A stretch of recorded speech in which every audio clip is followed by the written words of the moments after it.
Okay, so like last night, okay, as you're seeing this, the recent Sonic movie news by Daniel RPK, which can be taken by a grain of salt because we don't know if our Daniel RPK is actually that good or not, is that Sonic 4 is going to be called Sonic CD. And I, for one, am excited, okay? Because this means that they are just going for the Sonic CD story, and we're going to be getting Metal Sonic in his original habitat, which means there is likely going to be a mixture of Metal Sonic not talking, and we're going to have Eggman come back. My biggest hope for this movie is no Supersonic. As much as I like Supersonic in the previous movies, it feels like they're starting to use it as a crutch, use it as a final power-up when Sonic is unable to get the leg up on his opponent. This movie can also be used to explain things about time travel that you normally wouldn't be able to explain in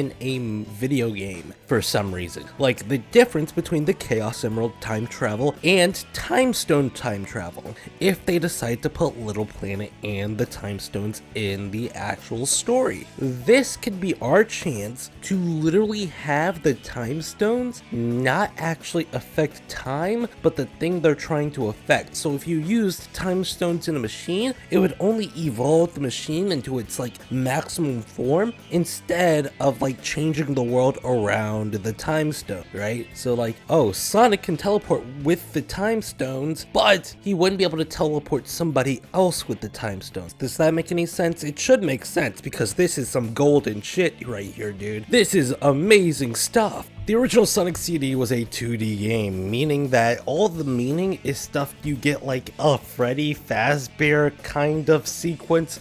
Like, you know, in Freddy Fazbear's Pizzeria Simulator where you get all these like voice lines and stuff, but most of the actual things that matter are part of 8-bit minigames. That's what the entirety of Sonic CD is, the 8-bit minigame, and you have to interpret everything.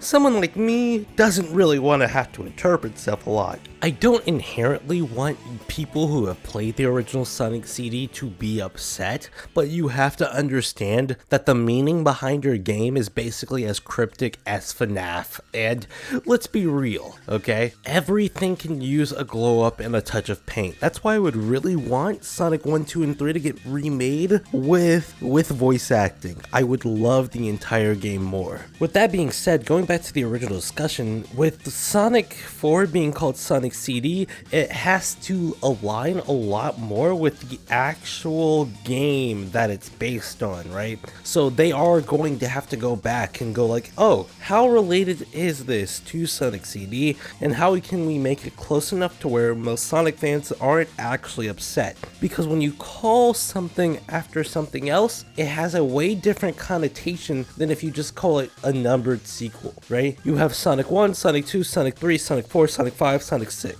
Alright, and then once you start naming things, Sonic Unleashed, Sonic Colors, Sonic Generations, Sonic CD, well then you have a different kind of expectation because you have a reasonability to assume that these things are going to be similar to their original context or their original components, right? You'll have Sonic, Amy, and Metal, but maybe you'll miss Eggman, but then it doesn't feel like the story because one of the biggest parts of Sonic CD is the race where Eggman comes and kills Metal Sonic completely by accident. So you can change some stuff, but you can't change it too much because then it doesn't feel like an adaptation, it feels like a bastardization of the original property. But this also goes along with something Jeff Fowler has said before.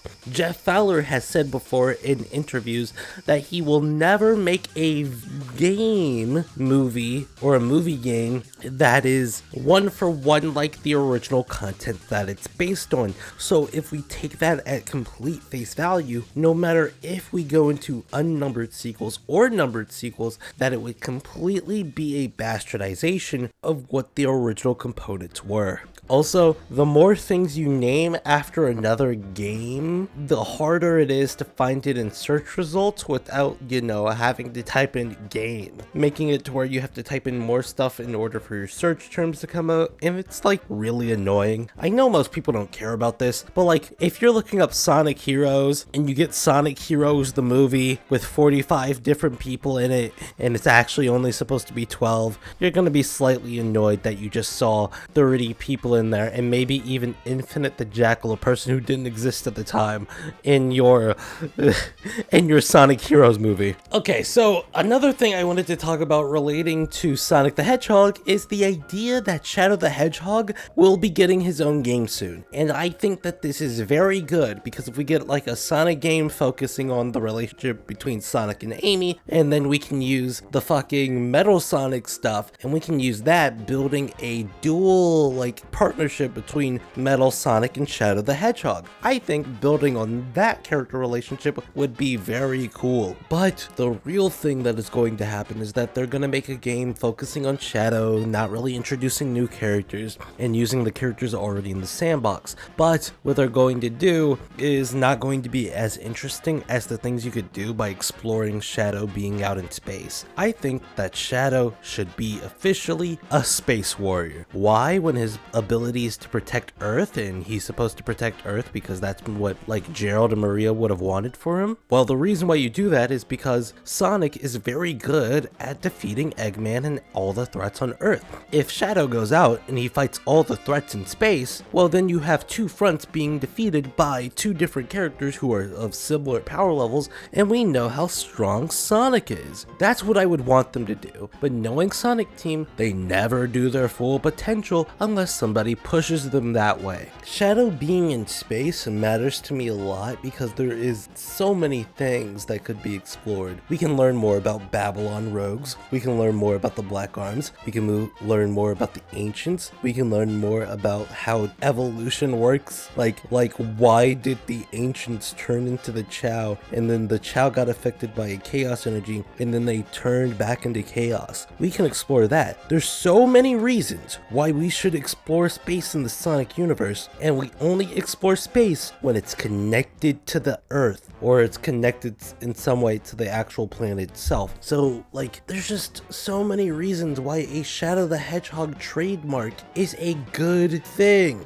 There are so many reasons why that's a good thing, but Sonic Team just won't provide or provoke any of the answers that we desperately want, because Sonic the Hedgehog is such a static character, such a lame static character, that you can't explore things about him because everything has to be viewed through another character's eyes in order for it to make the story interesting. We shouldn't have to have another character to be there for Sonic to actually do something that actually matters. What Sonic does matters because it matters to another character, not because it matters to himself. That's why we want so many different characters to be in the spotlight. If Sonic was a cool quintessential character, we would never want another character to be in the spotlight, just like every other fan base out there. Like, oh, you replace Nathan Drake with that female character who's in the DLC? Oh, we get mad. But due to how bare bones Sonic is when he is in a room by himself, we need all these other characters around in order to make the story interesting. Like, oh, make a game that's just a Sonic character study. Oh, he likes to go on adventures. That's all you're gonna get, because Sonic doesn't really show his emotions out in public, and even if he's like not really in public, he probably still doesn't show very much emotion. So there's only ways to fail here. And that's why we need Shadow the Hedgehog to quite literally have his own game series, because we're not going to get anything out of Sonic at this point, because he's already had all his characterization built upon, and there is no value to keeping the character around for real when the character is only a vessel for other characters. Why not just view the world through that character instead? Why would you have a middleman? So yeah, Shadow the Hedgehog needs his own game series. Wow, I just repeated myself. Anyway, thank you for watching. Have a great day. Like, sub, comment, sub, like. Have a great day.